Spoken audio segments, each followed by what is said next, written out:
नमस्कार दोस्तों, Byju's government exam prep channel में आप सभी का स्वागत है। आज हम आपके सामने 21 अक्टूबर 2020 के समाचार विश्लेषण प्रस्तुत कर रहे हैं, जिसमें द हिंदू अखबार के प्रमुख आर्टिकल्स की हम समीक्षा करेंगे और उनमें प्रारंभिक और मुख्य परीक्षा के लिए जो प्रमुख प्रश्न हैं वो भी आपको प्रैक्टिस के लिए दिए जाएंगे। अपने पहले आर्टिकल पर आते हैं और ये wild life institute of India यानी भारतीय वन्यजीव संस्थान है, उसके संबंध में है। और भारत सरकार के द्वारा लंबे समय से एक प्रयास किया जा रहा है कि जो भी सरकारी खर्च है उसको न्यूनतम किया जाए और ऐसे संस्थान जिनकी आवश्यकता कम है या वहाँ पर उतना खर्च नहीं होना चाहिए उसको न्यूनतम करने की आवश्यकता है। और इसी कड़ी में आप देखें तो ये प्रक्रिया एक सामने आई है जहाँ पर भारत सरकार की तरफ से इस संस्थान का जो स्वायत्तता यानी स्वतंत्र रूप से काम करने की जो इसकी क्षमता है उसको एक तरह से रोकने के लिए आदेश देने की बात चल रही है या इसके लिए भविष्य में प्रयास किया जाएगा।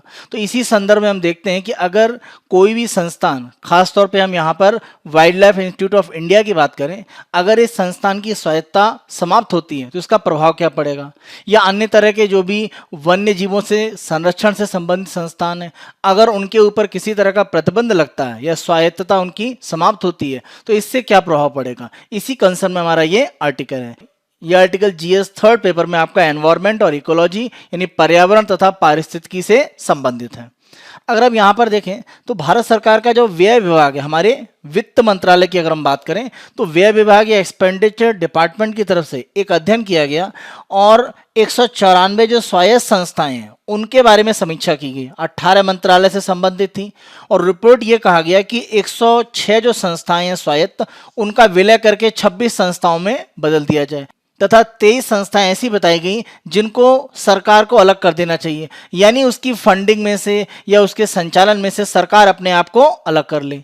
तो इसी कड़ी में आप देखें ये जो 23 संस्थान हैं इनमें अगर हम देखें तो wild life institute of India भी आ जाता है। अगर भारत सरकार के वित्त मंत्रालय की तरफ से ये एक सलाह आती है कि जो भारतीय वन्यजीव संस्थान है उसको स्वायत्त संस्था के रूप में अगर जो वो कार्य कर रहा है वर्तमान में पर्यावरण, वन और जलवायु परिवर्तन मंत्रालय के अधीन, अगर उसको इस दर्जे को समाप्त किया जाएगा तो इसका प्रभाव क्या पड़ेगा। तो प्रभाव ये देखें कि प्रमुख रूप से इसका काम क्या था। जब हम बात करते हैं भारतीय वन्यजीव संस्थान जो देहरादून में केंद्रित है तो इसका प्रमुख रूप से उद्देश्य क्या था कि जो भी विकास कार्य होते हैं उनको देखा जाए कि वन्य जीवों पर क्या प्रभाव पड़ता है। मान लीजिए कोई नेशनल पार्क का इलाका है या कोई मान लीजिए वाइल्ड लाइफ सेंचुरी का इलाका है, उसके आसपास के क्षेत्र में अगर विकास की गतिविधि हो रही है उससे वन्य जीवों को नुकसान है तो इसके बारे में अध्ययन करता था भारतीय वन्यजीव संस्थान। तो ये कहीं ना कहीं एक तरह से प्रभावित होगी प्रक्रिया। अब इस प्रक्रिया में आप देखें तो केवल सरकारी नहीं, निजी संस्थान भी इसमें इस संस्था की मदद लेते थे। यानी अगर कोई प्राइवेट कंपनी कोई मान लीजिए कहीं फैक्ट्री या कोई कहीं पर इंडस्ट्रियल कॉम्प्लेक्स लगा रही है और उससे वन्यजीवों को कोई नुकसान हो रहा है तो इसके बारे में भी जांच या इसके बारे में एक रिपोर्ट देने के लिए इस संस्थान से सलाह ली जाती थी। तो इस प्रक्रिया में भी एक तरह से कमजोरी आएगी। अब अगर स्वायत्तता समाप्त की जाती है तो कहीं ना कहीं निर्णय लेने की जो उसकी निष्पक्षता है वो प्रभावित होगी। यानी अगर कोई ऐसा प्रोजेक्ट है आर्थिक रूप से बहुत लाभकारी है लेकिन अगर मान लीजिए वो पर्यावरण के लिए नुकसानदायक है या वन्य जीवों को नुकसान पहुंचाएगा और अगर उसकी स्वायत्तता नहीं है तो कहीं ना कहीं निर्णय सरकार के प्रभाव में हो सकते हैं या निजी कंपनियों के प्रभाव में आकर निर्णय लिया जा सकता है, जहां पर ऐसे आर्थिक विकास को अनुमति दी जाएगी जिससे पर्यावरण और वन्य जीव को नुकसान हो रहा हो। तो ये जो निष्पक्षता है ये कहीं ना कहीं प्रभावित हो जाती है अगर किसी संस्थान की स्वायत्तता को हटाया जाता है।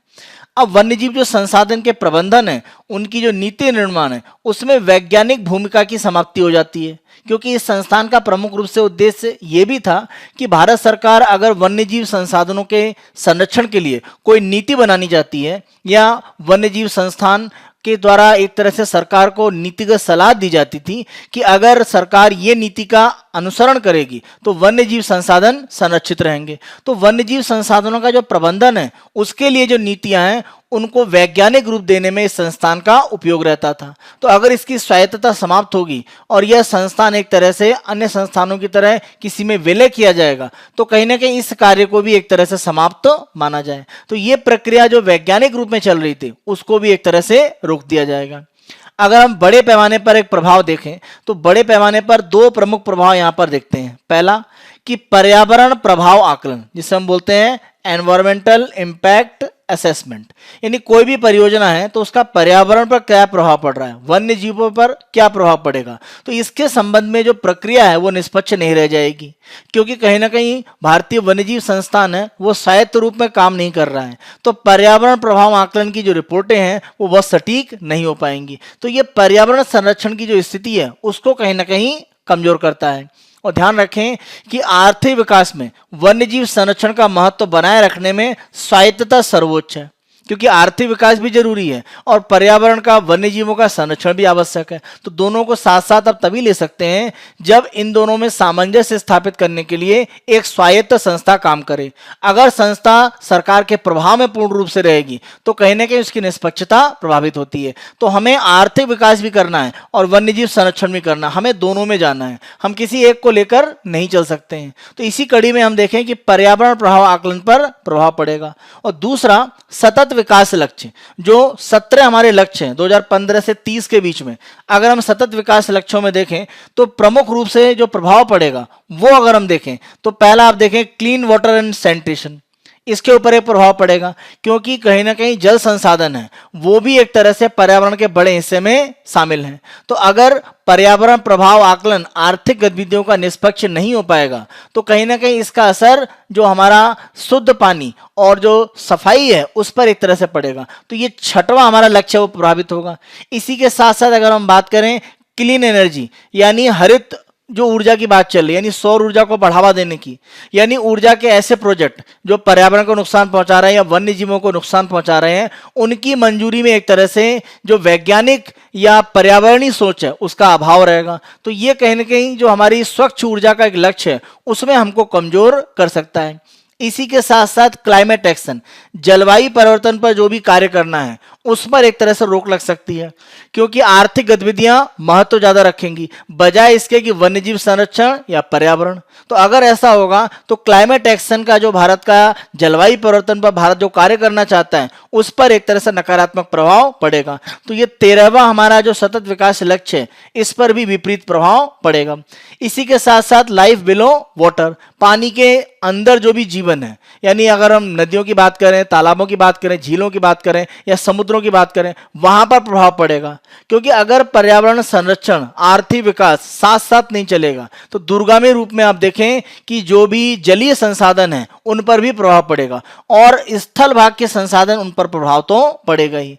तो आप देखें कि बहुत सारे सतत विकास लक्ष्य हैं, उनके संपूर्ण रूप में 2030 तक प्राप्ति करने में हमारे लिए एक बाधा हो सकती है, क्योंकि जब तक निष्पक्ष रूप में कोई भी पर्यावरणीय प्रभाव का आकलन नहीं होगा यह प्रक्रिया पूर्ण रूप से सतत विकास की ओर हमको नहीं ले जा पाएगी। अगर स्वायत्तता को एक तरह से हटाया जाता है तो ये कहीं ना कहीं आने वाले समय में वन्यजीव संरक्षण के जो प्रयास हैं और आर्थिक विकास साथ साथ जो होना है उसकी प्रक्रिया को कमजोर करेंगे। तो सरकार को इन लक्ष्यों को एक तरह से देखते हुए इस तरह का जो निर्णय है वो लेने की आवश्यकता है। अगर केवल भारतीय वन्यजीव संस्थान की बात की जाए तो नहीं, बहुत सारे संस्थान हैं जिनकी स्वायत्तता के ऊपर अब सवालिया निशान उठ रहे हैं। जैसे अगर हम देखें, भारत सरकार की तरफ से यह कहा गया है, एक सलाह सी दी गई है कि Indian institute of forest management, भारतीय वन प्रबंधन संस्थान, उसके अलावा Indian plywood industries research and training institute, इनको भी एक तरह से क्या करा जाए, इनको भी डिसएंगेज यानी इनको समाप्त करने के लिए एक तरह से बात की जा रही है। तो इस तरह के जो प्रयास हैं वो कहीं ना कहीं पर्यावरणीय जो हमारे एक तरह से आधार है उनको कमजोर करेंगे। तो सरकार को ये देखना पड़ेगा कि जो राजस्व व्यय है, जो खर्चे हो रहे हैं उनको नियंत्रित करने के लिए किसी भी तरह से पर्यावरणीय जो हमारी समस्याएं हैं उनके ऊपर सरकार समझौता नहीं करेगी और संस्थानों की स्वायत्तता उनकी निष्पक्षता के साथ जुड़ी हुई है, इसको सरकार भविष्य में सुनिश्चित करने का प्रयास करेगी। इसी हमारे डिस्कशन के आधार पर आप मेंस का क्वेश्चन लिखिएगा। वित्त मंत्रालय ने पर्यावरण, वन और जलवायु परिवर्तन मंत्रालय के एक स्वायत्त निकाय के रूप में देहरादून स्थित वन्यजीव संस्थान WII की स्थिति को समाप्त करने की सिफारिश की है। इसके प्रभाव का मूल्यांकन करें। पहले आप बताएंगे कि ये काम क्या कर रहा है, तो काम करने के पार्ट पर ये प्रमुख रूप से आप एक तरह से बता सकते हैं, और जब हटाया जाएगा तो प्रभाव क्या होगा कि निष्पक्षता, पर्यावरण प्रभाव आकलन पर, सतत विकास लक्ष्य की प्राप्ति उन पर एक तरह से, और वन्य जीव संसाधन के प्रबंधन में जो वैज्ञानिक नीति बन सकती है उस पर एक तरह से प्रभाव पड़ेगा। तो ये हमने प्रभाव जो आपको अलग अलग बताए हैं उनको एक तरह से यहाँ पर बता सकते हैं। और लास्ट में आप कंक्लूड करेंगे कि सरकार को संस्थानों की स्वायत्तता सुनिश्चित करनी चाहिए जिससे कि निष्पक्ष निर्णय हो और आर्थिक विकास और पर्यावरण को साथ साथ लेकर हम चल सकें, क्योंकि 2030 तक सतत विकास लक्ष्यों की प्राप्ति के लिए यह आवश्यक है। अगर हम इस आर्टिकल की बात करें तो इसका जो आधार है वो 28 सितंबर 2020 के सरकार के एक निर्णय के आधार पर बन गया, क्योंकि भारत सरकार के द्वारा जो भी रक्षा खरीद की जाती है उसमें एक व्यवस्था होती है, उसको हम बोलते हैं ऑफसेट क्लॉज या ऑफसेट व्यवस्था। उसमें कुछ परिवर्तन किया गया, तो उसी के संदर्भ में यह आर्टिकल दिया गया है कि अगर इस तरह का जो ऑफसेट की व्यवस्था भारत सरकार के द्वारा परिवर्तित की गई है, इससे देश के घरेलू रक्षा उत्पादन और प्रौद्योगिकी जो भारत में बाहर से आ सकती थी रक्षा क्षेत्र में, उसमें कमजोरी आएगी। तो इसी संबंध में ये आर्टिकल यहाँ पर चर्चा कर रहा है। अगर हम ऑफसेट की बात करें तो देखिए ऑफसेट का उद्देश्य क्या होता था। जैसे मान लीजिए कोई डील 100 रुपए की है तो ऑफसेट क्लॉज में रख दिया गया कि इस डील का 30% यानी 30 रुपए भारत में निवेश करना पड़ेगा इस संबंधित कंपनी ए को।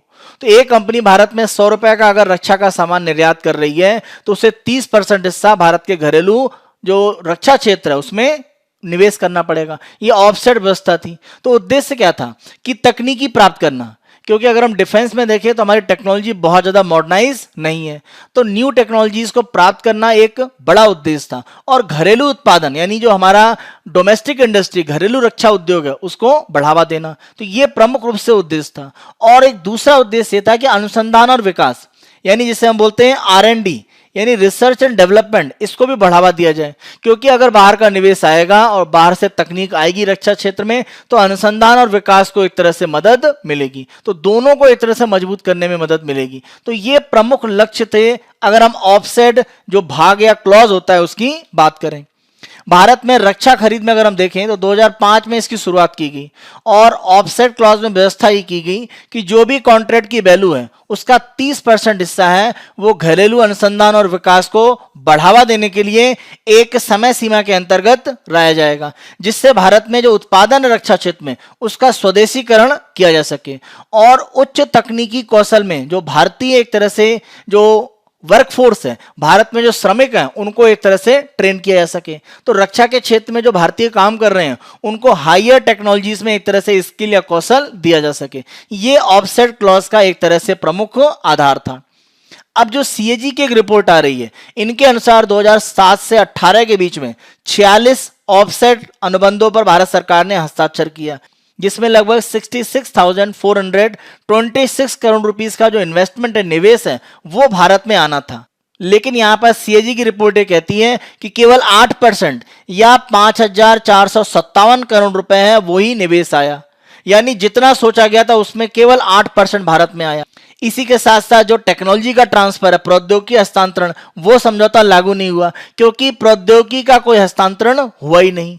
यानी ऑफसेट समझौते जरूर किए गए लेकिन बाहर की कंपनियों ने हमारे यहाँ जो रक्षा के सामान बाहर से भेजे उसके बाद उन्होंने ऑफसेट की जो व्यवस्था उसको पूर्ण रूप से लागू नहीं किया। तो सबसे बड़ी समस्या यह है कि जो ऑफसेट की व्यवस्था है उसको सुचारू रूप से या सही मायनों में लागू नहीं किया गया। सीधे तौर पर ऑफसेट का जो लाभ है वो अर्थव्यवस्था में नहीं पहुंच रहा था और ऑफसेट की व्यवस्था के कारण बहुत सारी जो विदेशी कंपनियां हैं या विदेशी रक्षा के जो एक्सपोर्ट करने वाले सामान के हैं वो लोग भारत में व्यापार नहीं करना चाह रहे थे। तो सरकार को लगा कि अगर ऑफसेट की व्यवस्था में कुछ परिवर्तन किया जाए तो शायद जो डिफेंस या रक्षा के क्षेत्र में बाहर से सामान भारत में पहुंच रहा है सेनाओं के लिए उसमें बढ़ोतरी होगी। तो इसी कड़ी में 28 सितंबर 2020 के पार्ट पर ऑफसेट व्यवस्था में परिवर्तन किया गया। सरकार ने यह कहा कि अगर दो देशों की सरकारों के बीच में सीधे समझौते हो रहे हैं, जिसको एक तरह से आप द्विपक्षीय समझौता कह सकते हैं यानी बायलैटरल डील कह सकते हैं, तो अगर द्विपक्षीय समझौता दो सरकारों के बीच में हो रहा है, दूसरा एक ऐसा समझौता जिसमें कोई कंपनी अकेले ही सारे सामान को रक्षा के क्षेत्र में भारत में आपूर्ति कर रही है। मान लीजिए कोई फाइटर प्लेन बेचने वाली कंपनी है और स्पेयर पार्ट भी मान लीजिए उसी के द्वारा दिया जाएगा, कोई और दूसरी कंपनी नहीं है, तो सिंगल वेंडर है, तो ऐसी स्थिति में भी ऑफसेट की व्यवस्था नहीं रहेगी। तो इन दो व्यवस्थाओं को ऑफसेट से अलग कर दिया गया और ध्यान रखें ये प्रमुख हिस्सा हमारा एक तरह से रक्षा के क्षेत्र में बनता है। जो भी हम रक्षा के बाहर से डील करते हैं विभिन्न देशों से, उनमें हमारा अधिकतम भाग यहां से आता है। यानी लगभग हमने रक्षा क्षेत्र में से ऑफसेट की व्यवस्था को समाप्त सा कर दिया है। ये जो परिवर्तन 28 सितंबर को किया गया है, इसका असर ये हुआ कि ज्यादातर हमारे जो समझौते हैं रक्षा के वो द्विपक्षीय हैं और एकल आपूर्तिकर्ता ही सौदे में शामिल है। यानी दोनों ही ऑफसेट व्यवस्था में शामिल हो जाते हैं। यानी यहां पर ऑफसेट की व्यवस्था लागू नहीं होगी। तो आप अप्रत्यक्ष रूप से कह सकते हैं कि ऑफसेट क्लॉज, ऑफसेट की जो व्यवस्था है उसको एक तरह से समाप्त कर दिया गया है। तो ये कहीं ना कहीं हमारे घरेलू रक्षा क्षेत्र और हमारे जो रक्षा उत्पादन है उसके लिए कहीं ना कहीं बहुत अच्छी खबर नहीं है। अब सरकार के द्वारा यह कहा जा रहा है कि जो भी एक तरह से हमने ऑफसेट क्लॉज को हटाया है दो अलग अलग भागों के लिए, यानी दो देशों के बीच में समझौता हो या एक ही कंपनी के द्वारा आपूर्ति की जाए, तो कारण क्या बताया जा रहा है कि लागत, इससे जो भी हमारी डील होती है उसकी लागत में कमी आती है। लेकिन सरकार लागत का जो एक कारण बता रही है वो बहुत सटीक नहीं है। क्योंकि ध्यान रखें, अगर कोई कंपनी मान लीजिए 100 रुपए का सामान भारत में बेचती है और 30 रुपए का भारत की अर्थव्यवस्था में वो निवेश कर रही है, तो भारत में अगर वो टेक्नोलॉजी पहुंच जाती है, तो अगर भारत में ही मान लीजिए स्पेयर पार्ट है कोई फाइटर प्लेन का उत्पादन शुरू हो जाता है, तो कहीं ना कहीं हमें बाहर से खरीदने की जरूरत नहीं पड़ेगी। तो हमारी जो दीर्घकालीन लागत है वो हमारे लिए कम हो जाएगी। तो कहीं ना कहीं सरकार जो लागत की बात कह रही है वो बहुत सटीक नहीं है, क्योंकि अगर हम दीर्घकालीन देखें तो हमें सस्ती घरेलू आपूर्ति मिल सकती है अगर ऑफसेट क्लॉज हमारे यहां बना रहता। क्योंकि विदेशी उस कंपनी को भारत में टेक्नोलॉजी और इन्वेस्टमेंट करना पड़ता, तो हम घरेलू उत्पादन कर पाते, तो यह सस्ता होता अगर हम दीर्घकालीन एक तरह से व्यवस्था को देखें। तो लागत के आधार पर यह परिवर्तन किया गया है, यह बहुत सटीक नहीं है। अगर ऑफसेट क्लॉज का एक लाभ देखें तो हमारे यहां एरोस्पेस, इसमें एक तरह से कह सकते हैं ये इसका एक बहुत ही सकारात्मक लाभ यहां पर दिखाया पड़ा। यानी एरोस्पेस क्षेत्र में जो भी हमारा निर्यात है उसमें बड़े पैमाने पर बढ़ोतरी हुई। हमारे यहां ऑफसेट क्लॉज ये कहता है कि अगर रक्षा की डील 300 करोड़ रुपए या उससे अधिक मूल्य की है तो 30% का जो हिस्सा है वो ऑफसेट क्लॉज के माध्यम से एक तरह से लागू होगा। अब एरोस्पेस का आयात तेजी से बढ़ा, क्योंकि हमने बाहर के देशों से, चाहे अगर हम फाइटर प्लेन की बात करें या अन्य जो भी हमारे वायु क्षेत्र से संबंधित थे, तो हमारा एरोस्पेस का आयात बढ़ा। इसी कारण से हुआ क्या कि जब आयात बढ़ा, यानी हम बाहर से अगर एरोस्पेस में ज्यादा ले रहे हैं, तो बाहर से ऑफसेट क्लॉज का जो 30% है वो निवेश भी हमारे एरोस्पेस क्षेत्र में ज्यादा आ रहा था। तो हमारे घरेलू एरोस्पेस यानी वायु निर्माण जो उद्योग है उसमें एक तरह से बढ़ोतरी हुई। तो वायु निर्माण और वायु निर्माण के जो कलपुर्जे वायुयान के हैं उनके उत्पादन में बढ़ोतरी हुई। इसका असर आप देखें कि 2007 में हमारा जो निर्यात है उसमें 554% की वृद्धि हो गई अगर हम 2006 की तुलना में देखें। कारण भारत का एरोस्पेस जो इंडस्ट्री है वो मजबूत हुई, क्योंकि बाहर का ऑफसेट निवेश यहां पर पहुंचा। अगर हम संयुक्त राष्ट्र संघ के कॉमरेड डाटाबेस की बात करें, जहां भारत में जो हम एक तरह से निर्यात करते थे एरोस्पेस में, वो केवल कितना था, 62.5 मिलियन डॉलर, और यह 2005 के 62.5 मिलियन डॉलर से बढ़कर 2014 में कितना हो गया, 6.7 अरब डॉलर। तो आप देखें ऑफसेट क्लॉज के कारण ही हमारा जो एरोस्पेस का क्षेत्र है उसके निर्यात में 2005 से 14 के बीच में बड़े पैमाने पर वृद्धि हुई। 62.5 मिलियन डॉलर से ये 6.7 अरब डॉलर तक पहुंच गया। तो अर्थव्यवस्था को लाभ जरूर हुआ है। इसी ऑफसेट क्लॉज के कारण भारत दुनिया के 10 सबसे बड़े एरोस्पेस निर्यातक देशों में एक आ गया। यानी एरोस्पेस के सामानों के एक्सपोर्टर्स की जो कंट्री है उनके टॉप 10 में भारत शामिल हो गया।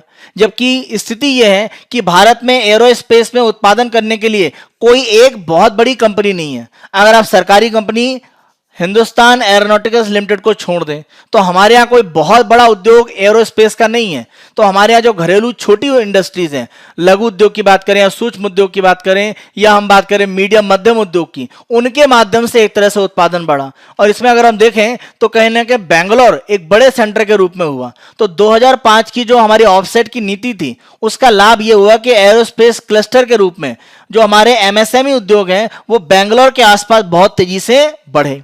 तो हमारे एरोस्पेस को लाभ जरूर हुआ है। तो यह कहा जाए कि ऑफसेट से अर्थव्यवस्था में लाभ नहीं हुआ तो यह गलत है। तो इसीलिए सरकार को इस नीति पर पुनः एक तरह से विचार करने की आवश्यकता है। तो 2016 में नीति के लिए सीमा जो 300 करोड़ थी इसको बढ़ाकर कर दिया गया 2000 करोड़। तो 2019 तक जो ऑफसेट निर्यात है वो 1.5 अरब तक गिर गया। तो अभी आप देखें, अभी हमने देखा कि 2014 में कितना था एरोस्पेस का निर्यात, 6.7 अरब डॉलर। यही आपका 2019 में कितना रह गया, 1.5 अरब डॉलर। कारण कि अभी तक 300 करोड़ रुपए की डील ऑफसेट क्लॉज में आती थी। भारत सरकार ने 2016 में इसको बढ़ाकर कितना कर दिया, 2000 करोड़। यानी मान लीजिए 1800 करोड़ की कोई डील है तो उसमें ऑफसेट क्लॉज लागू नहीं होता है। तो 300 से ये जो 2000 करोड़ रुपए किया गया, यानी 1700 करोड़ रुपए की जो बढ़ोतरी की गई, इससे छोटे जितने भी बाहर के हम रक्षा समझौते कर रहे थे वो ऑफसेट क्लॉज की व्यवस्था से अलग हो गए। और इसका असर यह हुआ कि हमारा एरोस्पेस का निर्यात है वो सफर किया। हम 6.7 अरब डॉलर से घटकर 2019 में केवल 1.5 अरब डॉलर की स्थिति पर आ गए। तो कहीं ना कहीं ऑफसेट क्लॉज है, इसने हमारे एरोस्पेस को लाभ पहुंचाया और अन्य क्षेत्रों में भी लाभ हो सकता था, लेकिन उसके पहले ही सरकार की तरफ से परिवर्तन किए गए हैं।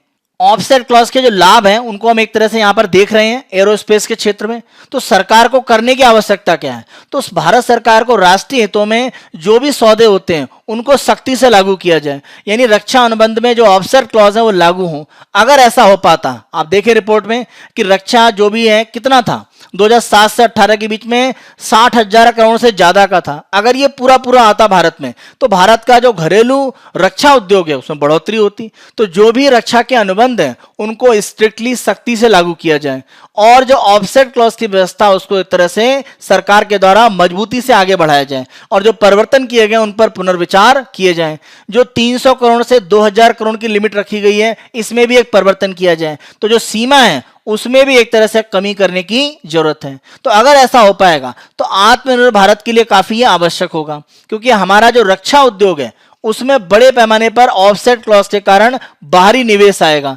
क्योंकि हमारे रक्षा उद्योग में आप ध्यान रखें, निवेश और दूसरा टेक्नोलॉजी यानी तकनीकी, इन दोनों की कमी है। तो ये दोनों ही ऑफसेट क्लॉज के माध्यम से भारत में आ सकते हैं। तो भारत का जो रक्षा उद्योग है उसमें आत्मनिर्भरता प्राप्त करना, घरेलू उद्योग को सबल करना, इसके लिए ऑफसेट क्लॉज की आवश्यकता रहेगी। तो इसको मजबूत करने की जरूरत है बजाय इसको कमजोर करने की, क्योंकि इसका लाभ हमने एरोस्पेस उद्योग में जो हमने निर्यात को बढ़ता हुआ देखा है, भारत टॉप 10 कंट्रीज में पहुंचा हुआ है, तो वो उसकी सफलता को दिखाता है। तो हमें कहीं ना कहीं अनुबंधों को सटीकता से लागू करने की आवश्यकता है। हमारे इसी डिस्कशन के आधार पर एक मेंस का क्वेश्चन लिखेगा, हाल ही में सरकार ने रक्षा खरीद में ऑफसेट नीति को परिवर्तित किया है। जो परिवर्तन किया गया आप बताएंगे, 2005 में क्या था, 2016 में क्या हुआ, 2019 का पार्ट है उसमें क्या परिवर्तन हुआ, और फिर 28 सितंबर 2020 को सरकार ने क्या परिवर्तन किए। इसे घरेलू क्षमताओं में वृद्धि के लिए और आत्मनिर्भर भारत के लक्ष्य को साकार करने के लिए झटका बताया गया है। तो आप बता सकते हैं कि ये क्यों एक तरह से नकारात्मक दिख रहा है। एरोस्पेस का एग्जाम्पल दीजिएगा, यानी हमारा रक्षा उद्योग और कमजोर होगा घरेलू अगर ऑफसेट क्लॉज को इस तरह से परिवर्तित किया जाएगा। तो लास्ट में आपको बताना है कि ऑफसेट क्लॉज के लाभ क्या हैं। घरेलू उद्योग आगे बढ़ेगा, इसके साथ साथ टेक्नोलॉजी ट्रांसफर होगा, तो ये सारे लाभ हमको मिल सकते हैं और हम बड़े निर्यातक के रूप में भी रक्षा क्षेत्र में उभर सकते हैं। तो ये सारे एक तरह से आप लास्ट में कंक्लूड करने के पार्ट पर बता सकते हैं। नेक्स्ट उस पर आते हैं, the many bright spots on India's innovation horizon. देखिए यहां पर भारत में जो इनोवेशन या नवोन्वेष है उसके जो लाभ हैं वो एक तरह से बताए जा रहे हैं और किस तरह से हमारी अर्थव्यवस्था इससे लाभ ले सकती है। आप देखें भारत में अगर हम देखें तो लगभग 70 करोड़ इस समय इंटरनेट का उपयोग करने वाले हैं और यह संख्या अगर हम 2025 तक देखें तो लगभग 97.4 करोड़ तक पहुंच जाएगी, यानी लगभग 1 अरब के आंकड़े तक पहुंच जाएगी। तो इंटरनेट का उपयोग तेजी से बढ़ रहा है, तो उस मामले में आप देखें हमारी अर्थव्यवस्था के लिए संभावनाएं बढ़ रही हैं। दुनिया की सबसे तेजी से बढ़ने वाली अर्थव्यवस्थाओं में भारत एक है। अगर हम जेम ट्रिनिटी की बात करें, जेम त्रिमूर्ति की बात करें, जनधन खाते, आधार और मोबाइल, तो इसमें आप देखें लगभग 1.2 अरब जो आधार एक तरह से लोगों को नंबर दिए गए हैं। इसी के साथ साथ लगभग संख्या 2025 में 1 अरब के आसपास मोबाइल उपयोग करने वाले की पहुंच रही है। और अगर हम जनधन खाते देखें तो लगभग 40 करोड़ से ऊपर जनधन खाते। तो ये सब एक तरह से कि टेक्नोलॉजी का उपयोग करके और बैंकिंग की सुविधाओं को पहुंचाकर कहीं ना कहीं आने वाले समय में हम आर्थिक गतिविधियों को आगे बढ़ा सकते हैं। तो ये एक तरह से एक इनोवेशन के एक आधार के रूप में हमको सुविधाएं दे रहा है। क्योंकि ध्यान रखें इनोवेशन या नवोन्वेष के लिए टेक्नोलॉजी का उपयोग आवश्यक है और उसके लिए कहीं ना कहीं इंटरनेट के माध्यम से टेक्नोलॉजी की जो पहुंच है वो दूर दराज के इलाकों तक पहुंचाई जा सकती है। इसीलिए कहीं ना कहीं इंटरनेट की सुविधा को यहाँ पर एक आधार के रूप में देखा गया है। और अगर हम एक रिपोर्ट देखें जो एसेंचर के द्वारा दी गई है, तो एसेंचर की रिपोर्ट कहती है कि कृत्रिम बुद्धिमत्ता यानी आर्टिफिशियल इंटेलिजेंस के द्वारा 2035 तक अगर भारत प्रयास करेगा तो अपनी जीडीपी में लगभग 957 अरब डॉलर जोड़ सकता है। बहुत बड़ी संभावना है भारत में आर्टिफिशियल इंटेलिजेंस में 2035 तक हम लगभग 957 अरब डॉलर में जोड़ पाएंगे। अब अगर हम इनोवेशन की बात करते हैं या अगर हम बात करते हैं नवोन्वेष की, तो नवोन्वेष या इनोवेशन बेसिकली 3 प्रमुख आधारों पर चलेगा। एक तो सरकार के द्वारा सहयोग देकर, सरकार के द्वारा सुविधाएं देकर, और जिम्मेदार नियमन यानी जो रेगुलेशन है वो एक तरह से रेस्पॉन्सिबली करा जाए। देखिए, नियमन का मतलब ये है कि आर्टिफिशियल इंटेलिजेंस या अन्य जो भाग हैं वो कहीं ना कहीं उनको निगमित या कंट्रोल या रेगुलेट करने की जरूरत है, क्योंकि अनियंत्रित रूप में ये काम करेंगे तो ये अर्थव्यवस्था को नुकसान भी पहुंचा सकते हैं। क्योंकि जो लोगों के निजी डाटा हैं उनको एक तरह से आप कहें कि वो कहीं ना कहीं हैकर से अन्य के माध्यम से दुरुपयोग किए जा सकते हैं। जब हम जिम्मेदार नियमन की बात करते हैं तो सरकार के द्वारा ऐसी पॉलिसी बनाई जाए जिसके माध्यम से जो भी डाटा है उसका सही उपयोग हो पाए, क्योंकि इसमें डाटा एक प्रमुख शक्ति के रूप में रहेगा। तो डाटा का किस तरह से सही उपयोग हो पाए, तो हमें नवोन्वेष में एक जिम्मेदार कंट्रोलर के रूप में सरकार को काम करने की आवश्यकता है। जब हम बात करते हैं कि आर्टिफिशियल इंटेलिजेंस का उपयोग, क्योंकि नवोन्वेष या इनोवेशन में ये एक प्रमुख तकनीक के रूप में दिखाई पड़ रहा है, तो इसका उपयोग आप देखें स्वास्थ्य सुविधाओं में हो सकता है, कृषि के क्षेत्र में हो सकता है, वित्त क्षेत्र में हो सकता है, शिक्षा में हो सकता है, या स्मार्ट गतिशीलता के लिए, यानी एक तरह से जो भी हमारा ट्रांसपोर्ट सिस्टम है उसको हम स्मार्ट कर सकते हैं। तो ये अलग अलग क्षेत्र हैं जहां पर कृत्रिम बुद्धिमत्ता आर्टिफिशियल इंटेलिजेंस का उपयोग किया जा सकता है। ये सोशल एक तरह से एम्पावरमेंट, सामाजिक सशक्तिकरण, समावेश और जो परिवर्तन है उसको आगे बढ़ाने के लिए प्रमुख रूप से कार्य करेगा। इसी के साथ अगर हम देखें तो बहुत सारे ऐसे ऐप या बहुत सारे ऐसे स्टार्टअप्स हैं जिन्होंने बड़े पैमाने पर एक तरह से भारत में अर्थव्यवस्था में लाभ कमाए हैं। भारत सरकार के द्वारा जैसे जैसे इनोवेशन की बात की जा रही है, नवोन्मेष की बात की जा रही है, तो कहीं ना कहीं जो स्टार्टअप्स हैं वो बड़ी संख्या में भारत में तेजी से अपने काम को आगे बढ़ा रहे हैं। तो स्टार्टअप्स एक महत्वपूर्ण कह सकते हैं कड़ी है हमारे यहाँ जो भी इनोवेशन या नवोन्वेष है उसको आगे बढ़ाने के लिए। अगर हम यहाँ पर एग्जाम्पल देखें तो चिंगारी, ये भारत का अपना एक वीडियो एप्लीकेशन का पार्ट है, यानी इसमें वीडियो बनाकर आप अलग अलग तरह से इसको पोस्ट कर सकते हैं। जैसे कि चाइनीज ऐप्स को बंद करने के बाद एक तरह से भारत में उसकी कमी महसूस की गई, तो ये चिंगारी जो ऐप है ये काफी तेजी से आगे बढ़ रहा है। दूसरा अगर हम देखें मैप माई इंडिया, इसके द्वारा जो लोकेशन है भारत में उसको सटीक से देने के लिए इस ऐप का एक तरह से उपयोग किया जा रहा है। अगला अगर हम देखें सेतु, इसके माध्यम से जो बैंक की सुविधा है उनको एक तरह से लोगों के नजदीक लाया जा रहा है। तो ये बैंकिंग की सुविधाओं को नजदीक लाने में एक तरह से प्रमुख रूप से भूमिका आगे चलकर निभाएगा। येलो की अगर हम बात करें तो येलो के माध्यम से नई बैंकिंग की जो व्यवस्थाएं, जैसे वॉलेट की बात करें या मनी ट्रांसफर की जो सुविधाएं हैं, उनको एक तरह से उपलब्ध कराया जा रहा है। किनको? गिग वर्कर्स को, जो कि एक तरह से ऐप पर आधारित कंपनियों में कार्य कर रहे हैं, तो उनको भुगतान की सुविधा देने के लिए येलो के द्वारा काम किया जा रहा है। इसी के साथ अगर हम निरामयी की बात करें तो इसके द्वारा ब्रेस्ट कैंसर यानी स्तन कैंसर की जो भी एक तरह से टेस्टिंग है वो आसानी से की जा सकती है। ग्रामोफोन की अगर हम बात करें तो इसके माध्यम से जो भी मिट्टी या फसल की जो कीमत है मंडियों में अलग अलग, उसके बारे में सूचना एक तरह से दी जाती है। या अगर हम क्वेरे एआई की बात करें तो क्वेर एआई अगर जो ऐप को देखें तो ये आर्टिफिशियल इंटेलिजेंस के लिए काम करता है और स्वास्थ्य के क्षेत्र में एक तरह से जो डायग्नोसिस है उसके लिए प्रमुख रूप से काम करता है। तो जैसे जैसे भारत में स्टार्टअप्स का माहौल बन रहा है, कहने के इनोवेशन भी आगे बढ़ रहा है, क्योंकि ये आर्टिफिशियल इंटेलिजेंस या इस तरह की या इंटरनेट ऑफ थिंग्स इनका प्रमुख रूप से उपयोग कर रहा है।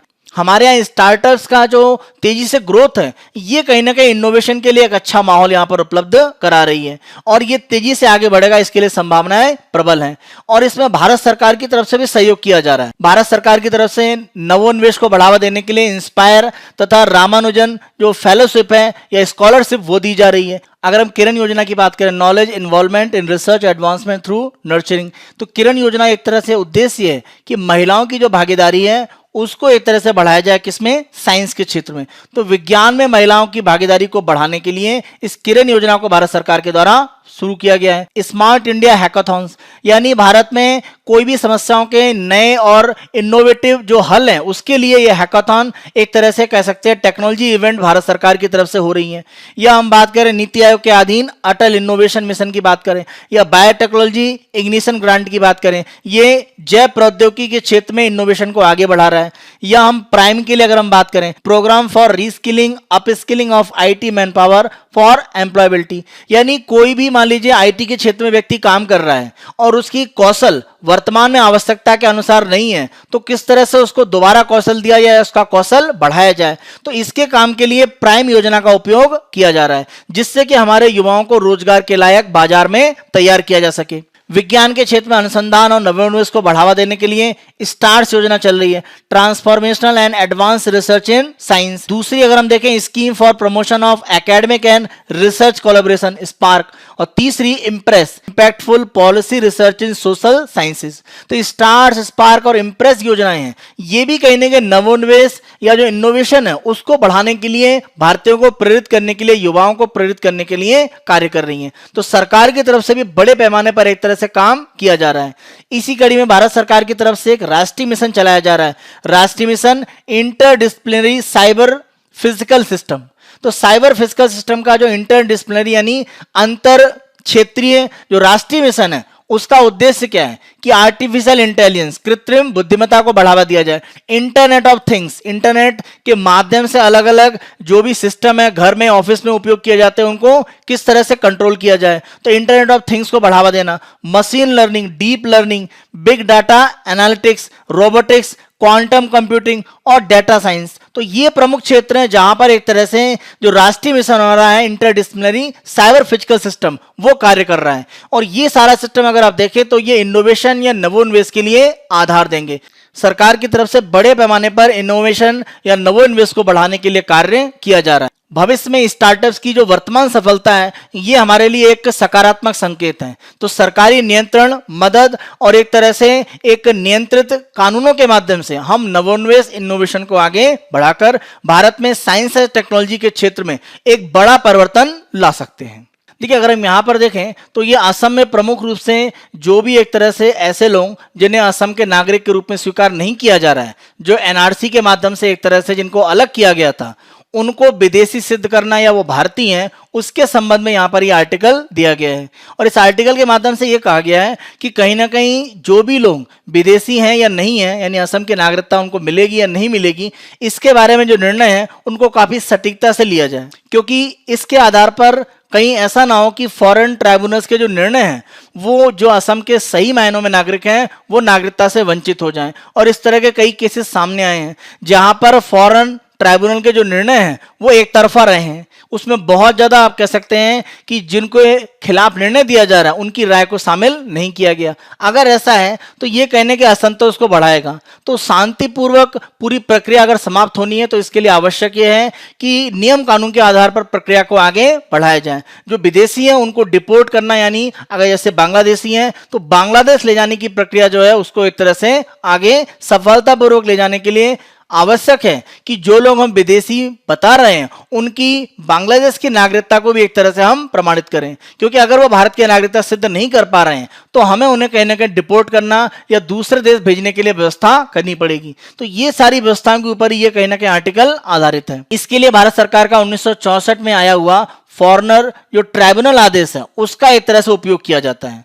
और गृह मंत्रालय ने जो विदेशों का जो ट्राइब्यूनल आदेश है 1964 उसमें एक संशोधन किया, और इस संशोधन के माध्यम से सरकार ने यह व्यवस्था दी कि राज्य और केंद्र शासित प्रदेशों में जो जिला मजिस्ट्रेट हैं उनको यह कहा गया कि वो ट्राइब्यूनल यानी अर्ध न्यायिक निकाय की स्थापना कर सकते हैं, और जो व्यक्ति भारत में अवैध रूप से रह रहा है वह व्यक्ति विदेशी है या नहीं, इसके मामले में निर्णय एक तरह से इस ट्राइब्यूनल के द्वारा किया जाएगा। तो 64 का जो आदेश था उसमें सरकार ने परिवर्तन करके ट्राइब्यूनल गठित करने का जो आदेश है वो एक तरह से जिला मजिस्ट्रेट के अधीन कर दिया। इसी के साथ साथ देखें तो 2019 में भारत सरकार की तरफ से जो फॉरेन ट्राइब्यूनल्स का जो ऑर्डर है उसमें एक परिवर्तन फिर से किया गया। अब परिवर्तन में व्यक्तियों को ट्राइब्यूनल के पास जाने का अधिकार दिया गया। अगर किसी व्यक्ति को किसी दूसरे व्यक्ति के बारे में या शंका है कि वो भारतीय नहीं है या वो भारत की नागरिकता नहीं रखता है, तो वो फॉरेनर्स ट्राइब्यूनल के पास जा सकता है। तो ये 2019 के परिवर्तन के द्वारा किया गया। इसके पहले क्या था कि केवल राज्य का प्रशासन, यानी मान लीजिए असम गवर्नमेंट का जो प्रशासनिक भाग है वही इस तरह के लिए ट्राइब्यूनल पर जाता था कि कोई व्यक्ति संदिग्ध है तो उसके खिलाफ अपील करने के लिए राज्य प्रशासन उत्तरदायी था। लेकिन 2019 के आदेश जो परिवर्तन किया गया 1964 के आदेश में, अब व्यवस्था एक ही कि कोई व्यक्ति भी ट्राइब्यूनल के पास जाने का अधिकार रखता है। ये दो बड़े परिवर्तन 1964 का जो फॉरेनर्स ट्राइब्यूनल आदेश है उसमें एक तरह से किया गया। अगर हम प्रक्रिया देखें तो प्रक्रिया ये है कि जो भी बॉर्डर पुलिस है, खासतौर पे असम में अगर हम देखें, असम जो बॉर्डर पुलिस का पार्ट है और जो चुनाव आयोग है, उनके द्वारा विदेशी ट्राइब्यूनल को एक संदिग्ध कोई भी व्यक्ति है उसके मामले में उल्लेख किया जाता है और यहीं से किसी व्यक्ति के विदेशी होने या नहीं की जो एक प्रक्रिया है वो शुरू होती है। ट्राइब्यूनल व्यक्ति को उसके सामने पेश होने और यह साबित करने के लिए कहता है कि वो विदेशी नहीं है और फिर उनके पक्ष में या उनके खिलाफ कोई आदेश जारी करता है। अब प्रत्येक व्यक्ति जिसका नाम अंतिम राष्ट्रीय रजिस्टर ऑफ सिटीजन एनआरसी में नहीं है, अपीलीय प्राधिकारी यानी फॉरेनर्स ट्राइब्यूनल के सामने अपने मामले का प्रतिनिधित्व कर सकता है। यानी एनआरसी में जिनका नाम नहीं है, और यह संख्या कितनी है, 19.06 लाख लोगों की असम में, तो ये लोग एक तरह से फॉरेनर्स ट्राइब्यूनल में जाकर अपील कर सकते हैं। तो यहां पर देखें कि किसी व्यक्ति के विदेशी होने या नहीं होने की जो प्रक्रिया है वो कहीं ना कहीं सीमा पुलिस के साथ असम में शुरू हो जाती है। तो कहीं ना कहीं पुलिस अपने जो निर्णय है उनमें पक्षपात पूर्ण एक तरह से व्यवहार कर सकती है। तो हमें एक तरह से देखने की जरूरत है कि जो भी इस तरह के निर्णय हो किसी भी व्यक्ति की नागरिकता को लेकर, वो काफी सटीक होने चाहिए और किसी भी तरह की उसमें शक की या कोई भी आशंका की गुंजाइश न रहे, क्योंकि अगर ऐसा होगा तो उस व्यक्ति के एक तरह से भारतीय होने के जो अधिकार हैं उनका एक तरह से हनन किया जा रहा है। तो उसको संरक्षित करने की भारत सरकार को आवश्यकता है। एनआरसी के द्वारा लगभग 19.06 लाख लोगों को जो रजिस्ट्रेशन से अलग किया गया है, भारतीय नागरिकता जो रजिस्ट्रेशन का पार्ट है, तो उनके लिए कहीं ना कहीं फॉरेन जो ट्राइब्यूनल्स के ऑर्डर है वो काफी महत्वपूर्ण हो जाते हैं। और प्रक्रिया एक तरह से सामने ये आ रही है कि जो निर्णय है वो बहुत ज्यादा एक तरह से बिना लोगों से बहुत ज्यादा पूछताछ किए हुए तेजी से किए जा रहे हैं, जिसमें माना जा रहा है कि पक्षपात पूर्ण एक तरह से व्यवहार किया जा रहा है। तो ये एक तरह से व्यवस्था रोकने की आवश्यकता है। भारत में अगर हम देखें तो केंद्र सरकार या राज्य सरकार के पास सीधी शक्तियां नहीं है किसी व्यक्ति को विदेशी सिद्ध करने के लिए। जो विदेशी अधिनियम 1946 का है और विदेशियों का ट्राइब्यूनल का जो आदेश 1964 का है, उसके प्रावधान कहते हैं कि जो फॉरेन ट्राइब्यूनल है वही किसी व्यक्ति को विदेशी घोषित करने का अधिकार रखता है। तो इसीलिए ध्यान रखें ये ट्राइब्यूनल काफी महत्वपूर्ण हो जाता है। तो इस ट्राइब्यूनल की जो निष्पक्षता है वो सरकार को सुनिश्चित करने की आवश्यकता है। और जब हम बात करते हैं असम में, तो असम पुलिस सीमा संगठन ये वहां की राज्य पुलिस का एक हिस्सा है और ये विदेशियों का एक तरह से पता लगाने का काम करता है आसाम में। और ऐसे लोग जिनके बारे में उसको आशंका होती है उनको वो इस ट्राइब्यूनल के पास एक तरह से भेजता है कि उनके विदेशी होने या भारतीय होने की जो बात है उसको सिद्ध किया जाए। अगर हम विदेशी ट्राइब्यूनल के सदस्यों की बात करें तो इनकी जो नियुक्ति है वो विदेशी ट्राइब्यूनल अधिनियम 1941 और विदेशियों का ट्राइब्यूनल आदेश 1984 के तहत की जाती है। इसमें अगर आप देखें तो कोई व्यक्ति असम की जो न्यायिक सेवा है उसका सेवानिवृत्त न्यायिक अधिकारी हो सकता है या कोई सेवानिवृत्त सिविल सेवक हो सकता है जो सचिव के नीचे पद न हो। अगर कोई व्यक्ति मान लीजिए अतिरिक्त सचिव के पद पर ज्वाइंट सेक्रेटरी है और साथ में उसको न्यायिक अनुभव भी है तो वो भी नियुक्त किया जा सकता है। लेकिन यहां पर ध्यान रखना है कि 35 वर्ष से कम आयु का व्यक्ति ना हो और जो न्यायिक अनुभव है यानी मान लीजिए उसने वकालत ही कहीं पर करी है तो वो 7 वर्ष से कम ना हो, यानी 7 वर्ष है उससे अधिक का वकालत का अनुभव और 35 वर्ष से अधिक आयु, तो ये भी एक तरह से किसी व्यक्ति को इस ट्राइब्यूनल में सदस्य के रूप में नियुक्ति दे सकता है। तो असम में ये जो विदेशी ट्राइब्यूनल नियुक्त किए गए हैं यहाँ पर जो सदस्य है उनकी निष्पक्षता पर भी एक तरह से सवाल उठाए जा रहे हैं। ये सदस्यता का जो क्राइटेरिया है इसके आधार पर विदेशी ट्राइब्यूनल में असम में सदस्य नियुक्त किए गए हैं। तो सरकार को यह ध्यान रखना पड़ेगा कि जब भी विदेशी ट्राइब्यूनल का कोई निर्णय आता है तो वो पूर्ण रूप से निष्पक्ष हो। बॉर्डर पुलिस असम के उनके द्वारा किसी व्यक्ति को विदेशी होने के शंका में अगर मान लीजिए उसको अपील की जाती है विदेशी ट्राइब्यूनल में तो उसकी भी सही जांच होनी चाहिए। तो ये कहीं ना कहीं केवल पुलिस के ऊपर पूरी व्यवस्था को अगर छोड़ दिया जाएगा तो ये कहीं ना कहीं लोगों के साथ एक तरह से उनके अधिकारों का हनन होगा। तो इससे भारत सरकार को और असम सरकार को एक तरह से देखने की आवश्यकता है कि जो भारतीय नागरिक हैं उनके अधिकारों का हनन ना हो और जो विदेशी हैं उनको सही रूप में विदेशी एक तरह से सिद्ध करके भारत से डिपोर्ट करके यानी भारतीय सीमा से बाहर उन्हें असम से बांग्लादेश या किसी अन्य देश के वो नागरिक हैं वहां पर एक तरह से पहुंचाने की व्यवस्था सरकार को करनी चाहिए। तो ये निष्पक्षता एक तरह से भारतीयों के अधिकारों को भी सुनिश्चित करने का कार्य करेगी। हम अपनी नेक्स्ट न्यूज पर आते हैं। Government increases poll spending ceiling by 10%। चुनाव में जो खर्च किया जाता है उसके लिए भारत सरकार का जो विधि मंत्रालय लॉ मिनिस्ट्री उसके द्वारा एक आदेश दिया गया है कि इसमें 10% का इंक्रीज किया गया है। ध्यान रखिए कि जो भी उम्मीदवार के द्वारा खर्च किया जाता है उसकी लिमिट है, लेकिन पार्टी जैसे मान लीजिए भारतीय जनता पार्टी है, कांग्रेस है, उसके द्वारा जो व्यय किया जाता है चुनाव पर उसको कोई लिमिट नहीं है, उम्मीदवारों के लिए सीमा है। तो यहां पर आप ध्यान रखें कि जब हम बात करते हैं 10% का इंक्रीज है, तो अगर हम लोकसभा चुनाव की बात करें और एक तरफ अगर हम बात करते हैं विधानसभाओं की, लोकसभा में अगर हम बड़े राज्य देखें जैसे उत्तर प्रदेश है, बिहार है या तमिलनाडु है, तो यहां पर लिमिट 70 लाख रुपए है। जबकि विधानसभा चुनाव की बात करें तो ये जो लिमिट का पार्ट है ये लिमिट आपकी है कितनी, 28 लाख। अगर हम बात करें छोटे राज्यों की, छोटे राज्य जैसे गोवा है, अरुणाचल प्रदेश है, सिक्किम है, केंद्र शासित प्रदेश है, दिल्ली को अगर हम छोड़ दें तो यहां पर खर्च करने की जो लिमिट है वो कितनी है, 54 लाख रुपए। और विधानसभा चुनाव के पार्ट पर खर्च करने की लिमिट है 20 लाख। 10% का इंक्रीज, 10% बढ़ाया जाएगा तो कितना हो जाएगा, 77 लाख। यहां पर 10% बढ़ाने का मतलब 2.8 लाख बढ़ेगा, यानी कितना हो गया, 30.8 लाख। तो ये बढ़ोतरी कर दी गई है बड़े राज्यों के लिए। छोटे राज्य में देखें तो 5.4 लाख बढ़ेगा, यानी ये जो आंकड़ा है ये बढ़कर आपका पहुंच गया है 59.4 लाख। और यहां पर आप 10% बढ़ाएंगे 2, यानी ये आंकड़ा बढ़कर आपका हो गया है 22 लाख। तो ये परिवर्तन एक तरह से यहां पर किया गया है। और ध्यान रखें कि ये जो परिवर्तन है उसकी सीमा के अंदर ही जो उम्मीदवार है उनको खर्च करना होता है। इसी आधार पर प्री कैप क्वेश्चन देखें। भारत में लोकसभा चुनाव में प्रत्याशी 50 लाख से 70 लाख तक व्यय कर सकते हैं। देखिए इसी लिमिट में था 50 या जैसे 54 था छोटे राज्यों के लिए, बड़े राज्यों के लिए 70 था, तो 50 से 70 के बीच में।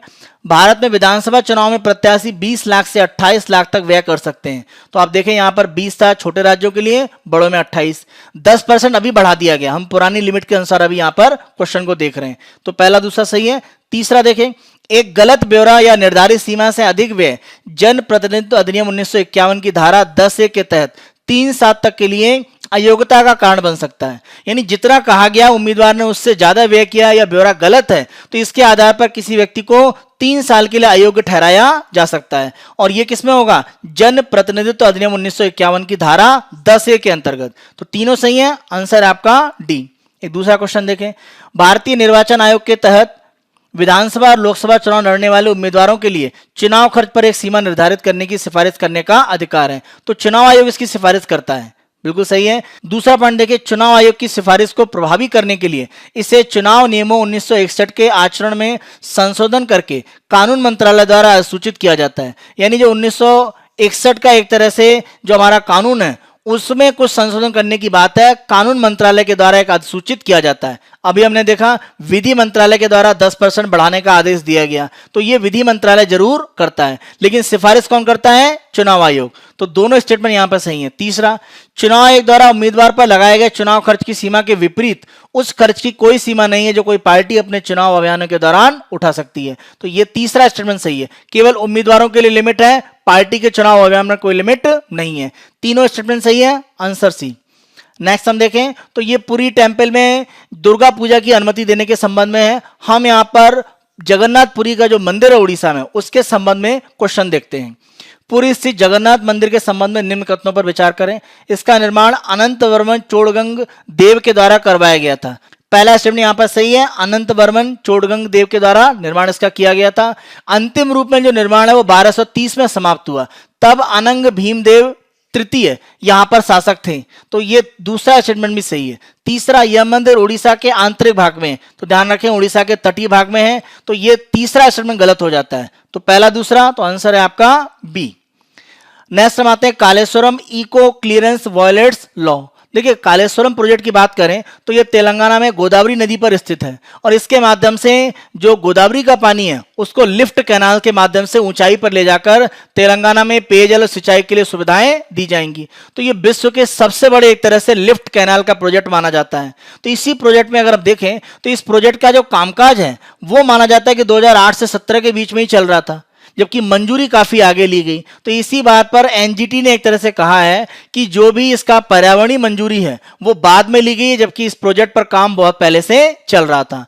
तो वो परिवर्तन तो हो नहीं सकता है। तो ये कहा गया है कि जो भी नुकसान हुआ है उसकी भरपाई करने के लिए कुछ ना कुछ कार्य किया जाए। तो इसी संबंध में यहां पर एक एनजीटी का आदेश आया है।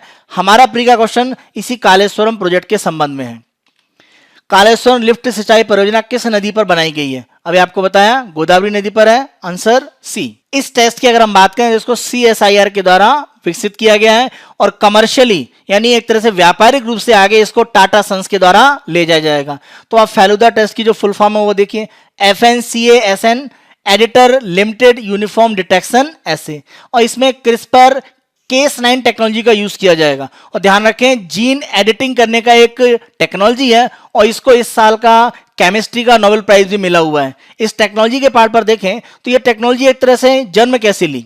तो देखिए, बैक्टीरिया होते हैं, किसी भी बैक्टीरिया में मान लीजिए अगर कोई वायरल इन्फेक्शन होता है तो उससे बचने के लिए बैक्टीरिया का तंत्र ये होता है कि मान लीजिए कोई वायरल अटैक करता है और ये मान लीजिए वायरल का DNA है, तो बैक्टीरिया अपने अंदर तुरंत क्या करता है, 2 RNA एक तरह से रिलीज कर देता है और इसमें से एक RNA इस DNA के साथ एक तरह से मैच होता है।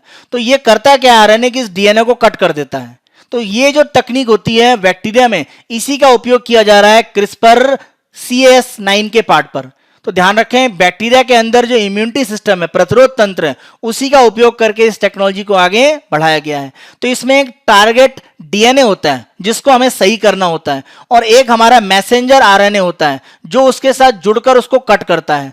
और जहां तक हम CASN की बात करें तो ये एक तरह का प्रोटीन होता है जो एक सीजर या आप कह सकते हैं एक तरह कैंची की तरह होता है और DNA को कट करने की क्षमता रखता है। तो इसी टेक्नोलॉजी का उपयोग एक तरह से जीन एडिटिंग के माध्यम में एक तरह से किया जा रहा है। तो इसी को फेलुदा टेस्ट के नाम से टाटा सन्स के द्वारा कमर्शियल रूप से आगे बढ़ाया जाएगा, जिसको डेवलप किसने किया है, CSIR ने। इसी के संबंध में हमारा प्री का क्वेश्चन है, फेलुदा टेस्ट के संबंध में निम्न कथनों पर विचार करें। यह परीक्षण क्रिस्पर Cas9 जीन एडिटिंग तकनीक पर आधारित है। क्रिस्पर Cas9 तकनीक का विकास बैक्टीरिया द्वारा वायरस के विरुद्ध प्रतिरोध तंत्र के आधार पर विकसित किया गया है। सही स्टेटमेंट है। इस तकनीक के विकास में कार्य के लिए 2020 का रसायन शास्त्र का नोबेल पुरस्कार प्रदान किया गया। तीनों स्टेटमेंट सही है, आंसर आपका डी है। नेक्स्ट उस पर देखें, hybrid model of smart fence being testing along LOC। तो फेंसिंग में स्मार्ट टेक्नोलॉजी का उपयोग करने की बात चल रही है और इसमें भारत के द्वारा जो लिडार टेक्नोलॉजी है उसको एक तरह से प्रमुख रूप से उपयोग करने की बात है, लाइट डिटेक्शन एंड रेंजिंग। इसमें एक तरह से लेजर के माध्यम से एक 3D इमेज है वो तैयार की जाती है किसी भी जगह की और अलग अलग कलर के माध्यम से जो भी लैंडस्केप है, स्थलाकृति है, उसको देखा जाता है। तो इसका उपयोग एक तरह से किया जा रहा है भारत में स्मार्ट फेंसिंग में। तो इसी लिडार के संबंध में एक प्री का क्वेश्चन आप देखें। इसके द्वारा लेजर प्रकाश के माध्यम से दूर संवेदन किया जाता है। लिडार में मुख्य रूप से एक लेजर, एक स्कैनर और एक विशेष GPS रिसीवर होता है। तीनों के माध्यम से टेक्नोलॉजी काम करती है। इसका प्रयोग स्थल तथा समुद्री भाग दोनों के अध्ययन में किया जाता है। देखिए, समुद्र के अंदर भी जो भी एक तरह से आपका जो स्थलाकृतियां हैं, जो लैंडस्केप है, उसके लिए भी इसका अध्ययन किया जाता है और प्रयोग जमीनी भाग के लिए तो किया ही जाता है। जैसे अगर हम बात कर रहे हैं कि जो हमारे स्मार्ट फेंसिंग में उपयोग किया जाएगा LOC पर। तो यह तीनों स्टेटमेंट सही है, आंसर है आपका डी। एक और क्वेश्चन हम देखते हैं, सीमा निगरानी और सीमा प्रबंधन में निम्नलिखित में किस तकनीक का उपयोग किया जा सकता है?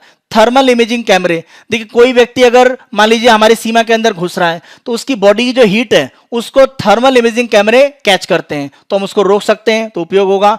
ड्रोन के माध्यम से बिल्कुल निगरानी की जा सकती है। लेजर आधारित सेंसर, अभी हमने बात करी किसकी, लिडार की।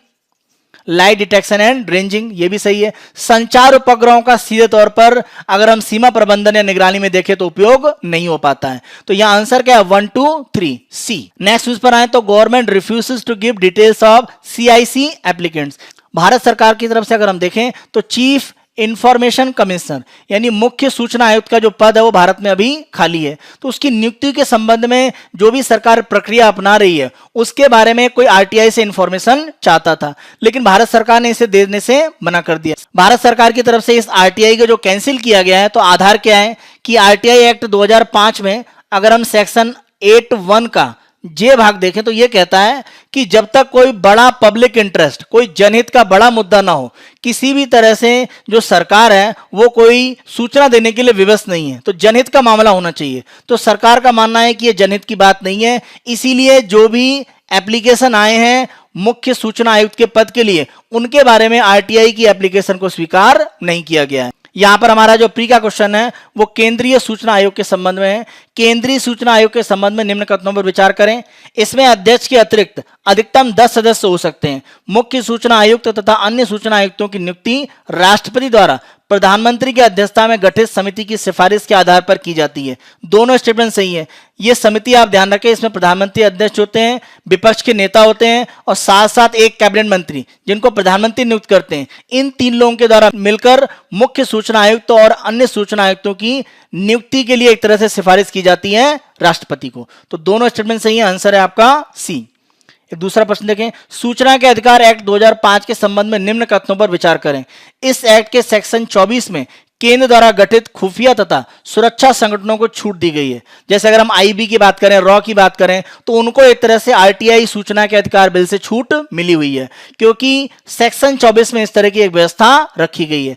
लेकिन ध्यान रखें, अगर भ्रष्टाचार या मानवाधिकार का कोई मामला है तो यह छूट नहीं बनती है। तो इन 2 मामलों को छोड़ दें। तो पहला सही है, दूसरा भी यहां पर सही है। तीसरा, इस एक्ट का सेक्शन 81J व्यापक जनहित के मामलों को छोड़कर सूचना प्रदान करने से छूट प्रदान करता है। तो जनहित का बड़ा मामला ना हो तो एक तरह से छूट मिलती है 81J जो सूचना अधिकार कानून है उसमें, कि आप सूचना देने के लिए विवश नहीं है।